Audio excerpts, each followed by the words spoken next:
Okay, good morning. Thank you. Welcome, everyone. Before we begin, if I could ask everyone to please rise for the presentation of the colors.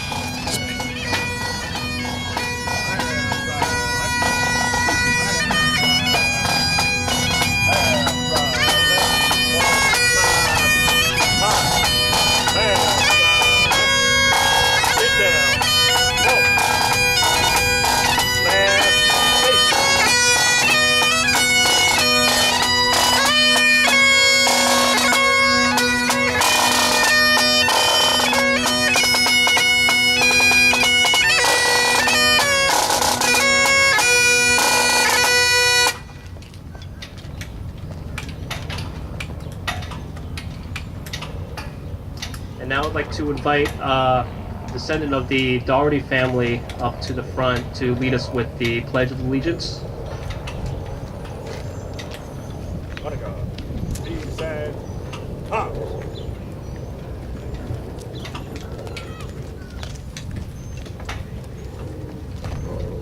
Please join me in the Pledge of the Allegiance. I pledge the allegiance to the flag of the United States of America and to the republic for which it stands, one nation, under God, indivisible, with liberty and justice for all.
Please remain standing for the retirement of the colors.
thank you to the Jersey City Honor Guard for a wonderful presentation. And for John as well for great recital of the Pledge of Allegiance.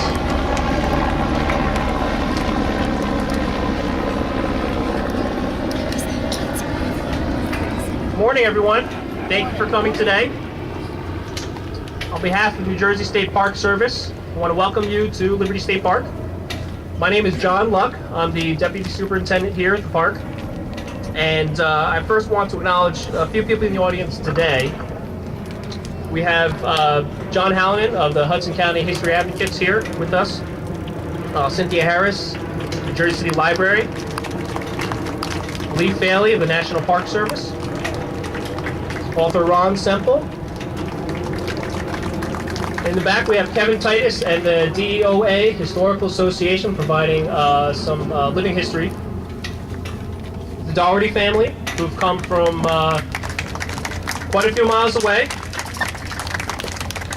And I just learned that the descendants of Cornelius Layden, the Lehigh Valley Railroad chief, are here today as well. So, for those of you who have never been here to Liberty State Park, it's a green oasis in the heart of the Upper New York Bay. With Manhattan skyline in the background, Statue of Liberty and Ellis Island as well. It's a spectacular backdrop and one of New Jersey's most dramatic state parks. It's actually the closest you can get to the Statue of Liberty without having to get onto a ferry. And also the only place in New Jersey where you can take a ferry to the Statue of Liberty and Ellis Island. In its 40-year existence, the park has grown to have about 4.5 million annual visitors a year, and we hope to welcome many more. The park is also home to a rich history and is a demonstration of our state's industrial might from an era over a century ago, when trains, docks, barges, and tugboats dotted the shoreline of where we are today. Liberty State Park currently today has about 5 miles worth of shoreline, a few inlets and coves that were lined with all of these industrial era machines. Left over from that era also is the reclaimed land that currently is Liberty State Park. The magnificent Central Railroad of New Jersey terminal building, recently restored from Hurricane Sandy and recently opened to the public about 2.5 months ago. And a few remnants from the railroads, like our cobblestone road known as Audrey Zapp Drive, a few jetties and piers, and location of one of the greatest acts of sabotage in our nation's history. Today, we mark the 100th anniversary of the Black Tom explosion, a catastrophic event that took place about 2:08 a.m. on July 30th, 1916, in which German spies orchestrated sabotage of freight cars loaded with munitions destined for the Allies of World War I in Europe. The Germans, determined to stymie the supply of explosives and munitions to the Allies, detonated about 2 million pounds of explosives, in which today that would have felt like a magnitude of about a 5.5 earthquake on the Richter scale. It was reported that the explosion was felt as far away as Philadelphia, Maryland, and the event tragically also caused the deaths of Jersey City Patrolman James Doherty and Lehigh Valley Railroad Chief Cornelius Layden, among a few others. As part of the park's mission to provide an appreciation and sense of history, I've invited several speakers here today to share their insights and give us an idea of what life was like back then in the early 20th century.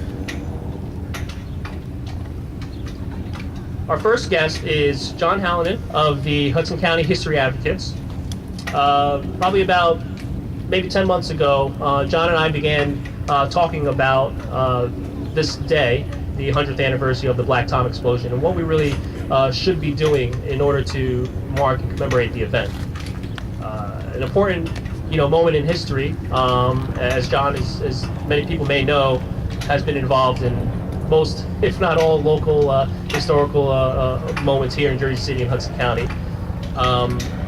But I realize that you can always count on people like John to carry the torch of our past, as he has done so with so many other events, whether it's preservation or remembrance types of events. So John, why don't you come up and say a few words about the history advocates and what you would like to do with your advocacy. Thank you very much. In the program, I am listed as a member of the History Advocates, but the real name is the Hudson County History Advocates, as John said. And I said, what is that group? It's a group of people from Hudson County who enjoy reading about and working along with other historians and talking about the rich history of our county. It was formed by Bill LaRosa, director of Hudson County's Division of Cultural Affairs and Tourism. So just let me tell you a few of the members so you might know them from your neighborhood. Dr. Carmela Conatus is professor of history. I believe she is over there from NJCU. Patrick Sholub of the Greenville Neighborhood Association and the project administrator for the NJCU and Dr. Conatus website, Jersey City Past and Present. If you can Google that, you'll have a great time. Jersey City Past and Present. Bob Murgatroyd of the Hudson County Genealogical Society and the Friends of Pershing Field. Muriel Roberts, Didi as she is better known, from the African American Genealogical Society and the African American Museum in the Greenville Library in Jersey City. Sadly, it is the only museum in Jersey City. Cynthia Harris, head of the New Jersey Room of the Jersey City Public Library. She is here. John Beekman, also of the New Jersey Room and contributor of an article about the Black Tom explosion in the World War I Centennial website. Danny Klein, very busy at the New Jersey Room, the Genealogical Society, and a regular contributor of articles dealing with family research for the Jersey Journal. And there's Bob Foster, executive director of the Hoboken Historical Museum, which is very nice around on 14th Street. Well, in 2014, the Advocates organized exhibits and discussions for the commemoration of the 350th anniversary of the state of New Jersey. In 2015, the Advocates, with the participation of the Jersey City Landmarks Conservancy, sponsored several walking tours and bus tours of the various historical neighborhoods in the county.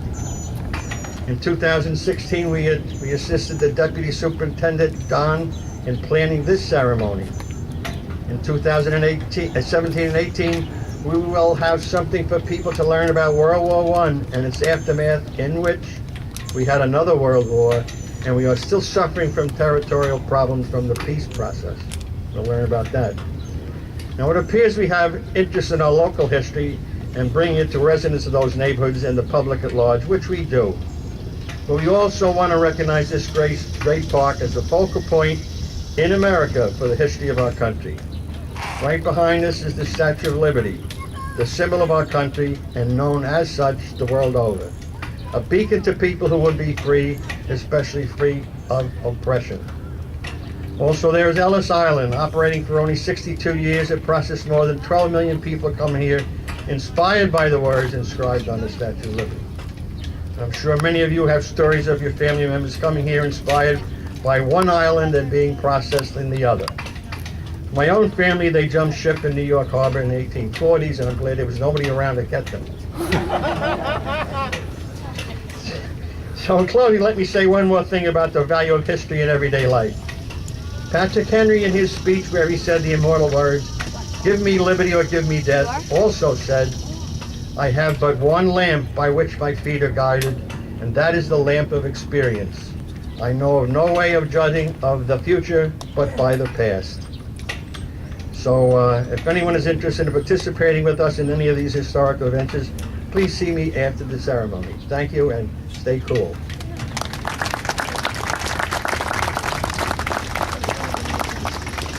Thank you, John.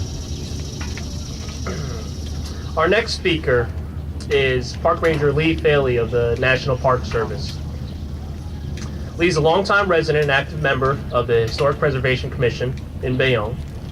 Also a teacher of social studies before joining the National Park Service, where he's currently stationed at the Statue of Liberty National Monument. I think it's quite fitting that Lee, as someone who can trace his lineage back to the Pilgrims of the Mayflower, provide us with an historical account of the effects of the Black Tom explosion on Lady Liberty and Ellis Island. Lee?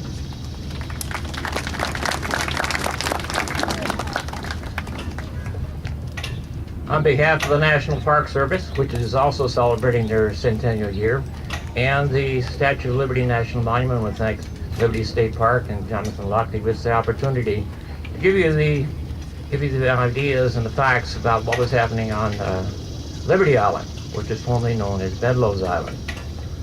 On that night of July 30th, all the sentries were on post. Everybody else was asleep.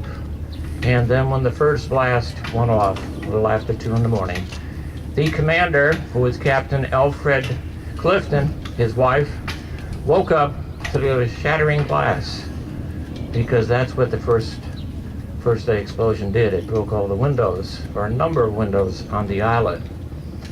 He calmly got up, had his wife. They went and found their 2 kids. He called 2 officers, the only 2 officers on the island at that time, and he also got a hold of the bugler. Said, send out the signal for a general alarm. We are gathering on the parade ground, because he didn't know what was going on. He had been at San Francisco in 1906 for the earthquake, so he did not know what was happening, but he had an idea of what to do. And then when the second explosion took place, minutes later, that's when everything let loose. They were at that point moving the women and children to the east side of Fort Wood. When that second explosion went off, all the windows that were not broken already did. The warehouse, which was on the west side of the island, a barracks where a lot of the men of the Signal Corps were staying, and the hospital experienced more glass, more wood, shrapnel, and bullets flying all over the place, and pieces of metal. So they gathered, and we look at it today, and you would not even know that there's anything happened like that. There was a total of 17 buildings on the island at that time. Every one of them was affected in one way or the other, either with broken glass, broken frames, and shrapnel, shells, wood, and everything else. As I mentioned, that first warehouse was full of material, because what we had on the island here was the Signal Corps. But it wasn't the Signal Corps we were used to. This was the new one called the Aeronautics Division, which later became involved with aviation. But we also had 2 mine-laying ships, and so they had their stuff in that warehouse. So when the blast happened, that warehouse disintegrated. So all the chains, all the spikes, all the material that was in there for use in mine laying and for the Signal Corps when flying all over the island. And it was for 2 hours they had to put up with all this various stuff flying around. And then the statue herself, she stood there tall and proud, but she had metal from the different bullets and shells and casings and everything. Some of that was embedded in her right side. The pedestal, the foundation, also received a lot of that debris. The walls outside the fort on the west side was having that same debris and shells and everything bouncing off its side, gathering on the lawn. Interesting thing with the houses on the east side, that's for the officers. There were 4 houses on that side, plus a barracks for non-married officers. The houses had first blast, had their windows blown inside, and then when the second blast came, it took the windows on the east side and deposited them on the shoreline and in the bay itself. And so in the aftermath, they finally got the men and women, the children and the ladies off of the island on a ferry boat and took them over to Governor's Island. And the men stayed there to provide security and started the cleanup. And the island would be closed for 10 days while they were busy cleaning up and getting everything back in order again. Tried to find out when the women and children got back on the island, but I was unable to find that. But it was closed for 10 days before they opened up the island again for visitors, and hopefully all the women and children came back, because I think they got kind of crowded at Governor's Island over there. On Ellis Island, That being a little bit further away, because Bedloe's Island, which what Liberty was originally called, was less than a mile away, as you can see. So it got a full impact of the explosion. On Ellis Island, being the buildings being made out of brick, did not have as much structural damage, but they did have all the windows and a lot of the window frames blowing in or blowing out. So they took the immigrants down to the shoreline, put them on the Ellis Island ferry boat, and brought them over to Battery Park. There is one story about the people in the psychological ward being taken out to a tennis court. They thought it was a fireworks display that was going on. There is a newspaper article which talked about 150 women who were heroes. These were women that were the nurses, your matrons, your cooks, officers' wives, and even some of the immigrant wives stayed behind to help with the evacuation and help with attending the people that were in the hospital, make sure they were okay. But the good thing about it is that nobody lost their life. Thank goodness. We had a lot of bruises, a lot of cuts, but everybody survived to live another day. And the statue herself, even though she had that metal embedded in her, she had her right arm pressed up against her crown with the impact from the explosion. And that arm had its internal framework stretched to a minimum. It had over 100 rivets that were either loose or had fallen out. So when they put that arm back, they reinforced it. They put those rivets in. And that's when they decided that that arm moves enough without having people climbing up to the torch. So 100 years ago today is when the commander, Captain Clifton, decided that that'll be the end of it. Nobody will go up to that crown again. And she stood tall, and even though that explosion did push that arm into her, next to her crown, she remained lit. And I want to thank you very much for this opportunity to tell you about it.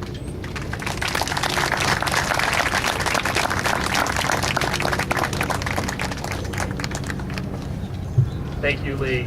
Yeah, when I first heard about that with Lady Liberty in her arm, I was completely surprised. I didn't think that the force, could actually do that, let alone for us to be able to repair her as well and keep her standing upright and tall for today.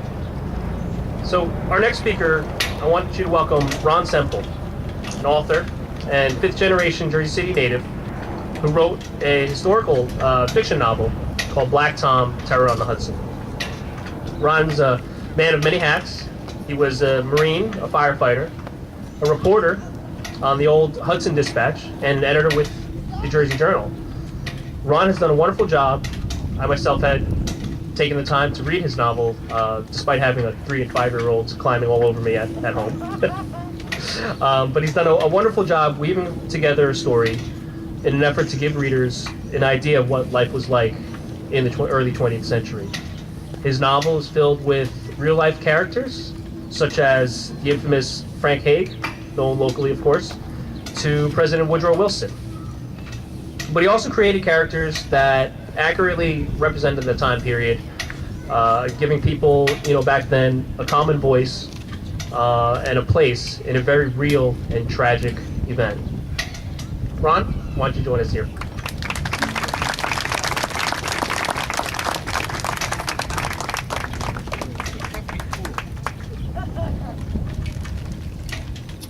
Thank you very much, Jonathan. It's a real pleasure to talk to an audience like this. I know about half of you. I'm related to much of the other second half of you. There are Marines in the audience who are my brothers and sisters, and we thank the piper for playing our song. But most of all, I am happy to meet young Mr. Doherty, who is the living heritage of Patrolman James Doherty. Okay. We'll see if you're clapping when I'm done. Anyway, feel free to take a nap. In June 1914, a young Bosnian Serb pulled the trigger in Sarajevo, and Europe suddenly was in flames. Just days before Britain declared war on Germany, the German ambassador sailed for America with the equivalent of $3.5 billion in German treasury notes. His instructions were to keep America neutral and deny American munitions to the Allies. One was easy, the other was impossible.